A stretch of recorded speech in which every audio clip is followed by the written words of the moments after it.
Thomas's birthday surprise. Down the line, Thomas was still waiting for Diesel to arrive with the rest of the party supplies. He was still thinking about his special surprise and was eager to find out what it might be. But Sir Topham Hatt looked concerned. "Diesel should have been back by now," he said. "It won't be much of a party if our guests have nowhere to sit and no food to eat." So he turned to Thomas. "Thomas, I need you to go and look for Diesel and make sure he hasn't run into any trouble. You can collect your surprise from Washford Station along the way." "Yes, sir," replied Thomas. And he hurried away to find Diesel.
Soon Thomas reached Washford Station, and he saw the station master was there waiting for him. "Hello, Thomas. I've got something special for you here, but don't ask me what it is, as I promised Mr. Peters that I would keep it a secret until the party." I can't wait to see what it is, and I'm sure my driver can look after it whilst we're on our journey.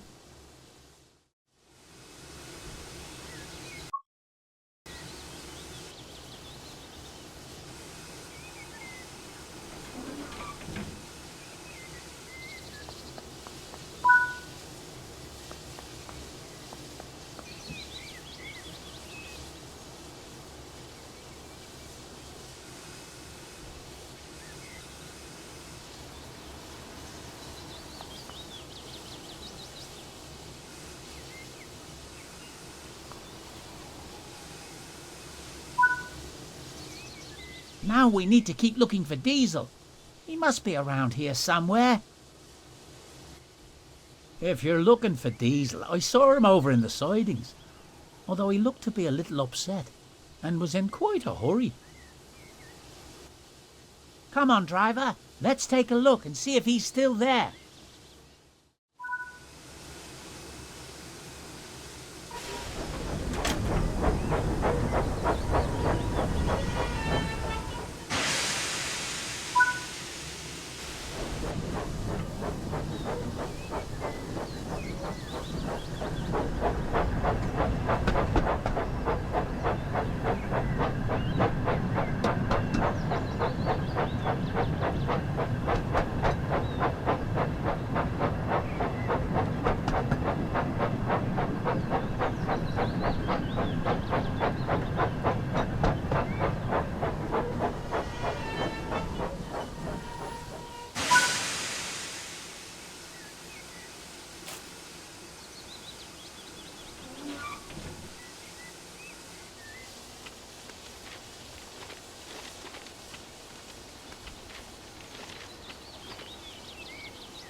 There you are. Diesel, what are you doing hiding there? You're supposed to be at the party delivering all of the supplies. "I know, Thomas," said Diesel unhappily, But I can't let Sir Topham Hatt find out what happened. It wasn't even my fault anyway. "Why? What happened?" asked Thomas. Well, the trucks were singing and being troublesome, and I tried to make them stop, so Oh, actually, I think maybe it was my fault. I got annoyed, so I bumped the trucks to make them stop, and I think I bumped them too hard, because I ended up breaking all the plates needed for the party. Thomas listened carefully. He could see how upset Diesel was, and how troublesome trucks could be. So he knew that the broken plates were not all Diesel's fault. Never mind, Diesel, said Thomas kindly. After all, they're only plates, and they can't all be broken. Besides, we still have a special party to go to. Diesel looked at Thomas and smiled. "Thank you, Thomas," he said. So Thomas coupled up to Diesel and the two engines travelled to the party together.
When they arrived, Sir Topham Hatt was waiting for them. Diesel was still upset, so Thomas tried to explain what had happened. Sir Topham Hatt thought for a moment and turned to speak to Diesel. The broken plates may not have been entirely your fault, Diesel, but you shouldn't have tried to hide.